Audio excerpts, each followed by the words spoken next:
Hi there, my name is Jwlzi. In this video we will make the Jools toiletry bag. The link to the pattern file is available in the video description.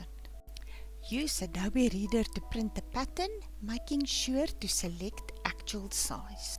Verify the sizing of the printout against the measuring blocks. Cut out the paper pattern pieces. Some pieces have a 1 and 2 in the numbering, for example A1, A2. Join these pieces together with masking tape by aligning the X's. Lay the pattern pieces on the leather and affix to the leather with masking tape, ensuring that all edges and stitching holes are covered. Cut the leather roughly 1 cm or 0.4 inches outside the edges of the pattern pieces. Punch all the stitching holes.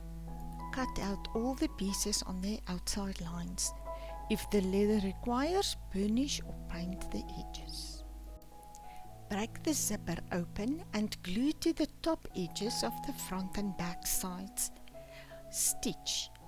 When adding the slider, ensure that the first stitches of both the front and back pieces align. Cut the ends of the zipper to be straight. Fold the zipper ends over the edges of the zipper and secure with small rivets.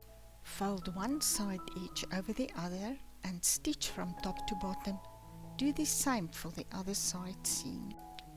Fold the lower edge of the side seam under the edge of the bottom and stitch. Do the same for the other side. It is now time for the leather treatment as required by the leather used. The Jools toiletry bag is now complete.